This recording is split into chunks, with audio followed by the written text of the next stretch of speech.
The string lights flickered above the barn ceiling like stars trying to keep a secret. Brenna was already across the room when I spotted her, her silhouette framed by rows of bales and warm amber bulbs, laughing at something he said. I didn't know his name yet. I didn't need to. The way she tilted her head toward him, touched his forearm as if they'd done it 100 times before, it was enough. More than enough. It wasn't supposed to be like this. We were invited to the harvest mixer by her old college roommate, a casual gathering in the country with flannel, cider, and folk music. I'd spent an hour in front of the mirror, trying to fix a shirt that never fit right and shoes that always creaked when I walked. Brenna barely looked at me when I stepped out. Good enough, she said while checking her lipstick. I don't thrive at these things. I know that. I talk too slow. I blink too much. I get lost in other people's jokes and laugh 2 seconds too late. But I go because she asks me to. Because I want her to feel like I still show up. Even if she stopped showing up for me a long time ago. She hadn't danced with me in years. Not even at weddings. When I asked once, she rolled her eyes and said, "You shuffle, Emory. It's not dancing if your feet never leave the ground." I'd laugh to hide how small that made me feel. But now I watched her on the dance floor with him. And she danced. Really danced. Like she was 20 again, barefoot in our first apartment, spinning to a Fleetwood Mac vinyl while soup boiled over on the stove. Except now her smile was for someone else. He twirled her. She let him. His hand grazed the small of her back, where mine used to rest when I still believed she was mine. I stood there, hands in my pockets, pretending to study the knots in the wooden floor. When the song ended, I took a step forward. My knees were unsteady. She turned around and looked right past me. I walked up anyway, quietly, like I was interrupting something I never belonged in. She was flushed, breathless, glowing in a way I hadn't seen in years. I leaned close enough for her to hear, but not enough to make a scene. My voice barely escaped my throat. "If you step out there and dance with him again, we'll be having a different talk." Her smile collapsed in on itself. His hand was still hovering near her hip. "Don't do this, Emory. Not here." I didn't respond. I just nodded once, turned, and walked back to the cider table like a man who had finally stopped lying to himself. But something shifted in that moment, not just in me, in her, and in him. And I had no idea that the truth was far uglier than a slow dance in a barn. That was just the beginning. The drive home was dead silent. Gravel crunched beneath the tires as we pulled out of the farm's lot, the folk music from the barn still echoing in my ears like a mocking hum. Brenna didn't say a word, just scrolled through her phone with that same casual detachment she always used when she didn't want to be bothered.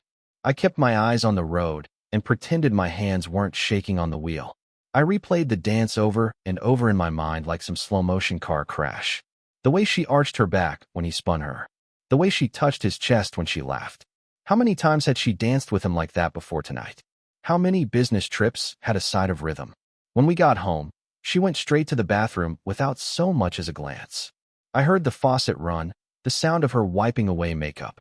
Not for me. Never for me. I sat on the edge of the bed, still in my button-down and dusty shoes, feeling like a scarecrow someone forgot to take down after the harvest. Then I did something I'm not proud of. I opened her purse. I didn't go deep, just enough to see the glowing screen of her phone. She never left it behind, and now here it was, buzzing softly. I didn't even need to unlock it. A message preview floated on the screen. "Still think about that last night in Asheville. Your trouble, Bren. Jay." I locked the phone and put it back. I wasn't even angry. I didn't scream or slam doors. I just stared at the closet where our clothes used to hang in pairs, now separated like strangers at a party. A few minutes later, she came out, towel wrapped around her head, and asked, as casually as someone asking about the weather, "Are you going to sleep in here or on the couch?" I opened my mouth to answer, but said nothing. I simply stood up, grabbed a pillow, and walked down the hall like I'd done a dozen times before after petty fights. But this one wasn't petty. This one cracked something inside me. I laid awake for hours on the couch, staring at the ceiling, listening for the sound of her bedroom door opening. It didn't. Not once. By morning, I'd already made coffee and paced the kitchen 5 times when she finally walked in. No eye contact. She just poured herself a cup and opened her laptop. I broke the silence. "Who's Jay?" I asked. She froze mid-sip, blinked once, and said, "Someone from work." "Why?" "I saw your message." She closed the laptop gently. "Emory, don't start. Please. You said I shuffle when I dance. You mocked me. And now I see you dancing like that with some other guy, someone you shared a hotel night with in Asheville? I didn't say I shared anything with him. You didn't have to. She stood there, holding her cup like a shield, and whispered, "You never made me feel alive, Em." It was quiet after that. I didn't cry. I didn't yell. I just nodded. She walked back to her laptop, and I walked out the front door. What I didn't know then was that Jay wasn't just some fling.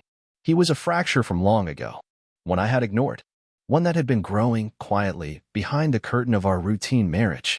And soon, I'd find out that the dancing wasn't the worst part, not by a long shot.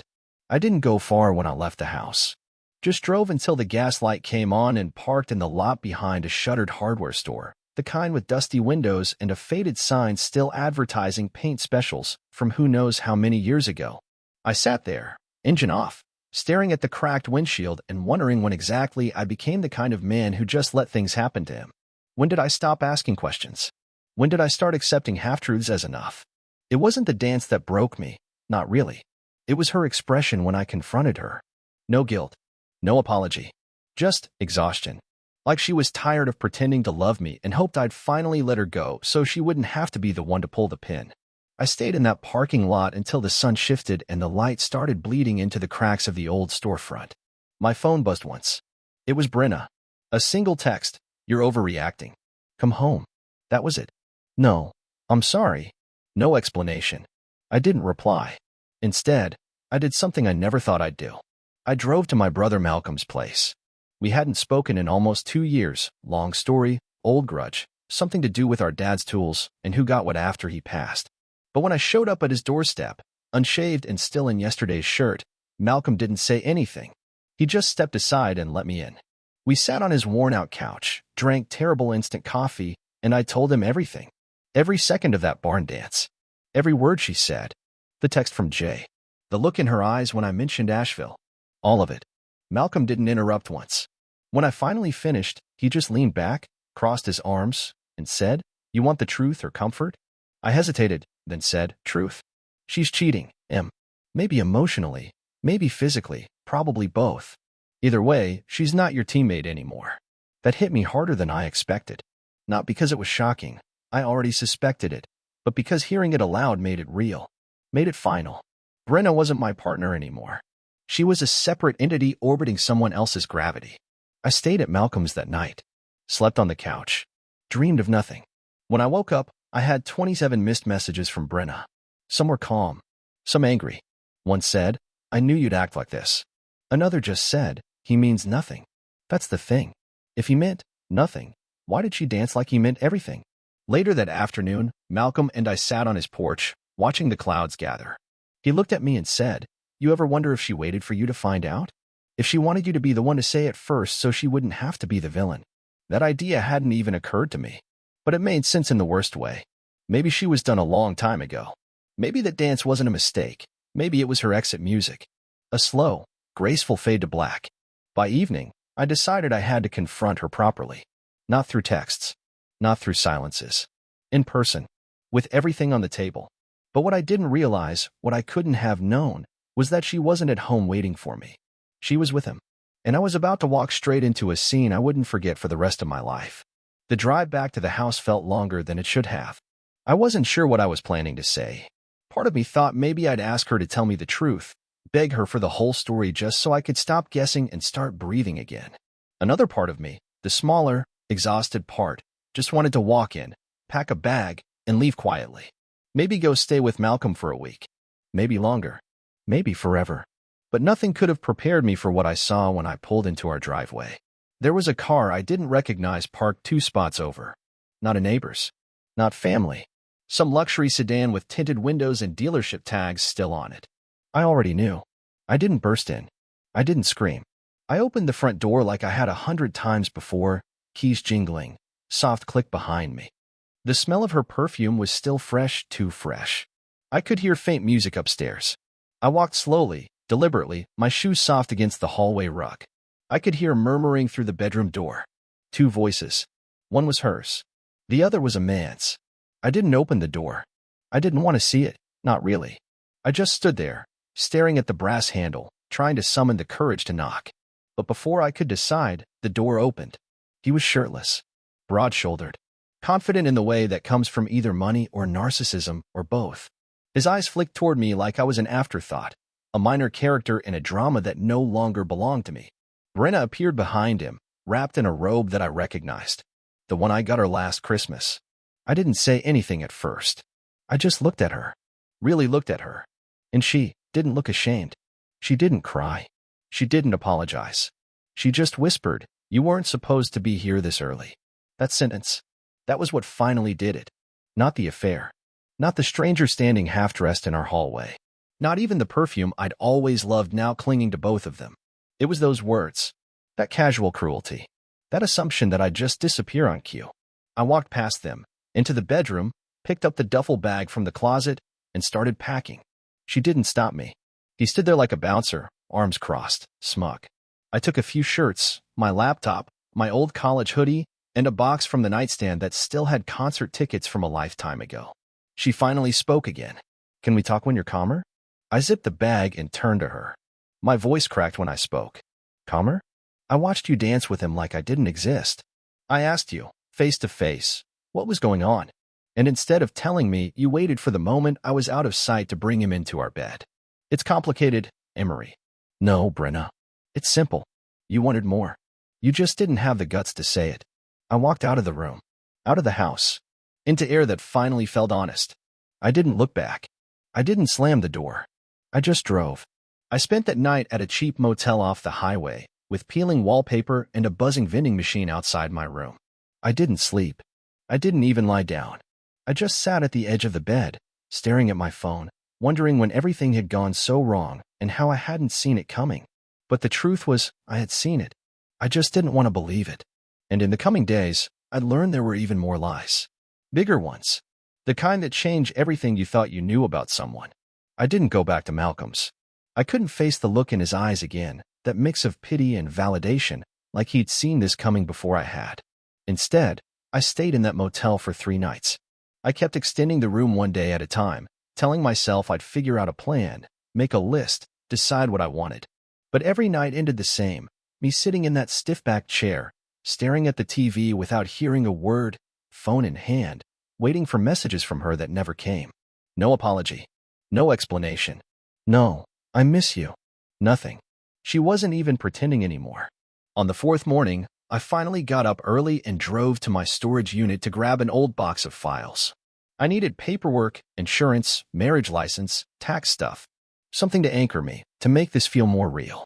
On the way, I stopped at our bank, planning to move some of the money into a temporary account. That's when I found out what she'd done. The clerk, polite but confused, told me that the savings account Brenna and I had jointly held had been emptied. Not just accessed. Drained. Every last dollar gone. "Looks like it was transferred to a new checking account last Tuesday," she said, tapping at the screen. "Do you want me to print the transaction record?" I nodded, numb. It was the day after the mixer. The day after she danced with him, and I told her we'd be having a different talk. And apparently, she had talked, just not with me. I stood in the parking lot outside the bank, gripping that printed statement like it was a death certificate. I must have looked insane, just staring at it in the sunlight, reading it over and over. But the part that truly tore into me came next. I called her. For the first time since leaving. She answered on the 3rd ring. "Emory." Her voice was sharp, cautious, like she wasn't sure whether to be defensive or dismissive. "You emptied the account," I said. She paused. "I moved the money. We needed a clean break. You're acting irrational." "It was mine too, Brenna. I earned half of that. You didn't even tell me. I didn't need your permission. I've already spoken to a lawyer." I sat down on the curb, as if the weight of her words physically dropped me. "A lawyer? I'm filing next week. It's for the best." I laughed, but not out of humor. It was that kind of broken laugh, the sound people make when they've run out of normal reactions. "You cheat. You lie. You bring some guy into our bed. And then you tell me it's for the best?" Her tone shifted, colder now. "I haven't been happy for years, Emory. I needed out. You just wouldn't let go. That was it. That was the truth." She'd made her peace with leaving long ago. I was just the last to get the memo. Later that day, I went back to the house, not to confront her again, but to collect the rest of my things. I expected her to be gone, maybe at work or out with him. But when I stepped inside, she was there, sitting at the kitchen island in a robe, sipping coffee like it was any other morning. My jacket, the one I always wore to work, had been moved. My side of the closet had been emptied out. She didn't even flinch when I walked in. "Emory, just take what you need."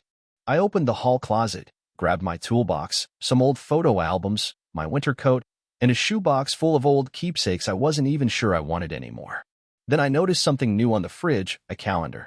There were circles around a week in November, an arrow drawn beside it, a flight confirmation pinned below with magnets. Asheville. Again. I looked at her, pointing toward it without speaking. She followed my gaze. Her lips parted, but there was no point anymore. "No, I left to dress it up." "Yeah," she said finally. "We're going together." So it wasn't just a fling. Wasn't a mistake. It was a plan. A future. A new life she'd been building while I was still clinging to what was left of the old one. I didn't yell. Didn't cry. I just nodded, grabbed my bag, and walked out. But something in me hardened that day. And while I hadn't made a decision yet, I knew one thing for sure. If she thought I'd walk away quietly, she didn't know me at all. I spent the next few days at a small extended stay hotel outside the city limits. One of those places meant for out-of-town contractors or people quietly escaping something, people like me. The kind of place with a kitchenette that smells faintly of old bacon, beige walls, and silence so loud you could hear the elevator sigh from down the hall. I didn't shave. I barely ate. I just sat with my thoughts and tried to put myself back together, piece by trembling piece. Brenna had taken our money. She had taken our bed. Our future plans. The trips we never took. The Sunday routines. The shared language only couples have, those little inside jokes that made ordinary things feel sacred. Gone. She handed them over to a man I hadn't even known existed a week ago. And now she was building a life with him in the same city we once dreamed of retiring in. I knew I couldn't just vanish and pretend it never happened. Not anymore. Something inside me snapped the day I saw that flight booking to Asheville. It wasn't just betrayal. It was humiliation.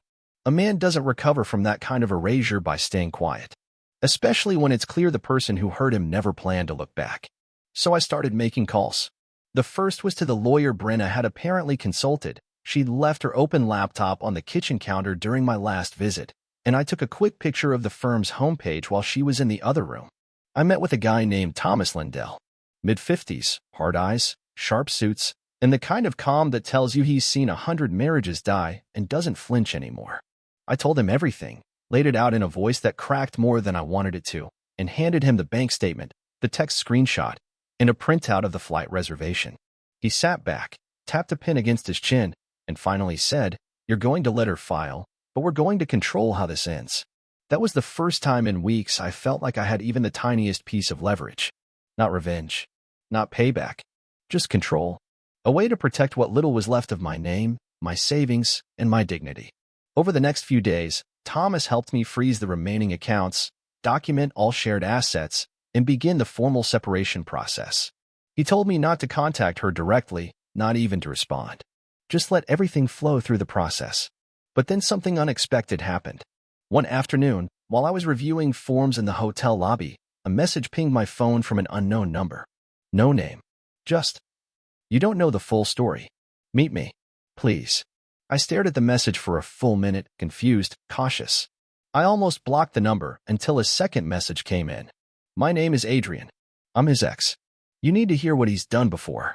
My throat went dry. I had never heard of her before, and I didn't know what to think. Was this a prank? A mistake? Some tactic from Brenna to derail me? But something about the timing, the wording, it felt different. Like someone reaching through the fog I'd been drowning in with a flashlight. So I texted back, "Where?" She sent me an address to a coffee shop just outside town, in a quiet suburb I hadn't been to in years. I showed up the next morning, early, wearing the same jacket I always wore when I was nervous. The place was nearly empty, just a couple retirees playing chess and a tired barista rearranging muffins. Then she walked in, late 30s, short brown hair, sunglasses perched on her head. She looked tired, not in the physical sense, but in that emotional, soul-weary kind of way you can only recognize if you've lived through the same storm. She sat down without saying a word and slid her phone across the table. On the screen was a photo. It was him, Jay, with Brenna, laughing together on a patio, clearly unaware of the camera. But the timestamp was from months ago, long before the mixer, before Asheville. Before I ever suspected a thing. I followed them after he started disappearing again, Adrian said quietly. He does this. He targets women in long relationships. Women with something to lose. It's a pattern. My heart felt like it was trying to punch through my ribcage. He lied to me, too, she continued. He told me I was the only one. But I found out about 2 others before your wife. I tried to warn her once, early on. She blocked me. I sat back in the chair, air leaving my lungs like I'd been hit in the chest. So he's not just a fling? Adrian shook her head. No, he's a parasite. He feeds on women who are already half broken. And then when he's done, he moves on. My mind was racing. It wasn't just betrayal now. It was something deeper, more dangerous. Brenna hadn't just cheated. She'd thrown her life into the hands of a man who had a history of wrecking others. And I had no idea how far it had already gone. I didn't leave the coffee shop right away. After Adrian walked out, I just sat there for what felt like an hour. The photo still burned into my vision, the sound of her voice replaying in my head. Everything was rearranging inside me. Every moment with Brenna, the distance, the lies, the way she started flinching when I touched her shoulder, now made a different kind of sense. Not just someone falling out of love. Someone under the spell of a man who had done this before. A manipulator with a history, a pattern, a process. By the time I finally drove back to the hotel, it was already dark. I didn't sleep that night. I just scrolled through photos on my phone, old ones of Brenna and me. Birthdays. Anniversaries. A picture of us in a canoe from 4 years ago, laughing so hard we nearly tipped over. For a while, I convinced myself that woman still existed. That the Brenna in those photos could be saved from the one who stood in the kitchen that day and told me she hadn't been happy in years. But now I knew better. She didn't fall into an affair. She jumped, eyes wide open, and she never once reached for me as she fell. The next morning, I went back to Thomas, my lawyer, and gave him everything Adrian had said. The names, the dates, the pattern. He listened, and for the first time since we'd met, he looked unsettled. Not surprised, exactly. He'd seen things like this before. But concerned. Cautious. I'll need to confirm this, he said. But if it checks out, it might change the tone of this case entirely. I asked what he meant. It depends on how public this gets. If she's making life plans with someone who's known to manipulate and exploit women, it could affect spousal support, asset division, even the narrative of the separation. Especially if we show she moved the money preemptively, while engaging in what might amount to financial infidelity. I didn't know there was a word for that, but hearing it helped. For the first time in weeks, I felt like I wasn't just some abandoned husband weeping into a motel pillow. I was a person with rights and options, and maybe, just maybe, a future that didn't end with me watching someone else live in my house. Later that evening, I drove past the home I used to live in.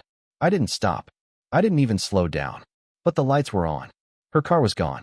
His was parked in the driveway like it belonged there. I clenched the steering wheel, jaw tight, 100 thoughts slamming against the inside of my skull like hail against glass. Was he there every night now?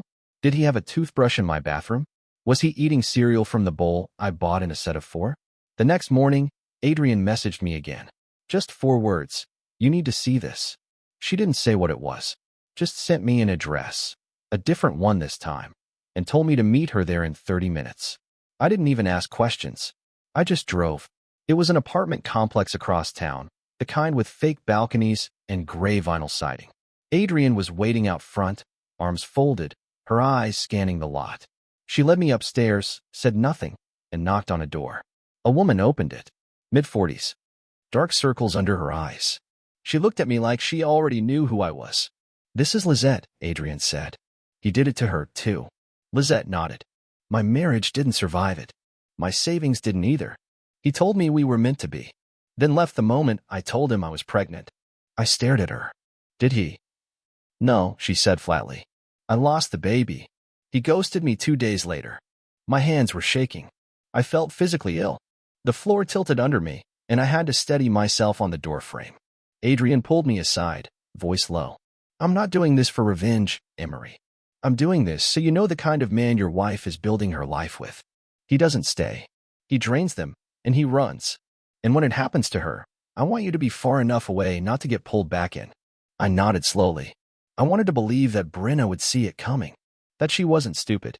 That she wasn't naive. But deep down I knew she wasn't just being fooled. She was actively choosing the fantasy. She wanted to believe in him more than she ever wanted to believe in me. That night, I made a decision I should have made weeks ago. I sat down with Thomas and told him I wanted to go on record. Everything, the money, the affair, the flight, the photos, the testimonies from Adrian and Lizette. I wanted it documented. I wanted it clean. I didn't care if it meant a long fight. I just knew I couldn't keep pretending I was some helpless man waiting for closure to fall into my lap. I was done waiting, and Brenna had no idea what was coming. It took 5 more weeks for everything to unfold. 5 weeks of forms, signatures, hearings, and silence. Brenna never reached out again, not after the financial freeze, not after I filed my own claim against the joint account withdrawals, not even after my lawyer issued a formal request for documentation on the funds she'd rerouted. She didn't respond when we uncovered that she and Jay had signed a lease in Asheville under a shared name. She didn't contest when I asked for every cent I was owed. She didn't fight. She just disappeared into her new life like a ghost slipping into someone else's story. But he didn't last. 3 weeks after they moved, Adrian messaged me again. Just a screenshot this time, a public Facebook post. One of Brenna's. A vague update, but telling enough. Starting over again. Just me this time. Lesson learned. No sign of him. His social media accounts were gone. Vanished, just like Adrian said he would. I stared at the screen for a long time, and to my surprise, I didn't feel victorious. I didn't feel angry. I just felt free. Free from the weight of wondering. Free from the lies. Free from the version of me that had spent so long tiptoeing around a woman who had already left me emotionally years ago. When the divorce was finalized, I moved into a small rental house near a lake just outside town. Nothing fancy, but it was quiet, peaceful, mine. I started doing little things I'd forgotten I enjoyed. I fixed old furniture in the garage. I took long walks without a destination. I started writing, not books, nothing dramatic, just thoughts. Memories. Reflections. Some days I wrote pages. Some days I wrote a single sentence and just stared at it, letting it say what I couldn't. Malcolm came over one Saturday with a 6-pack and a broken ceiling fan. We laughed for the first time in years. Not forced laughter, not the kind you do to fill air, real laughter, the kind that makes your stomach ache in the good way. We talked about Dad. About time. About how sometimes things have to fall apart in the ugliest way just to reveal the cracks you were never brave enough to fix. One evening, while picking up groceries, I bumped into Adrian in the checkout line. We smiled awkwardly. Talked briefly. No tension. No weight. Just 2 people who had lived through something awful and come out the other side with a little more clarity and a lot more self-respect. Before we parted, she said something I'll never forget. Sometimes the best thing someone can do is leave, so you finally remember who you were before they made you feel small. I think that was the moment I truly forgave Brenna, not for what she did, but for freeing me to become someone better. Someone who doesn't just sit in silence, who doesn't shrink into corners, who doesn't wait to be chosen. Someone who finally knows the worth he was always told to doubt. And maybe, someday, when I'm ready, I'll dance again. Not to prove anything. Not to win someone back. Just because I want to. And this time, I won't shuffle. I'll let my feet leave the ground.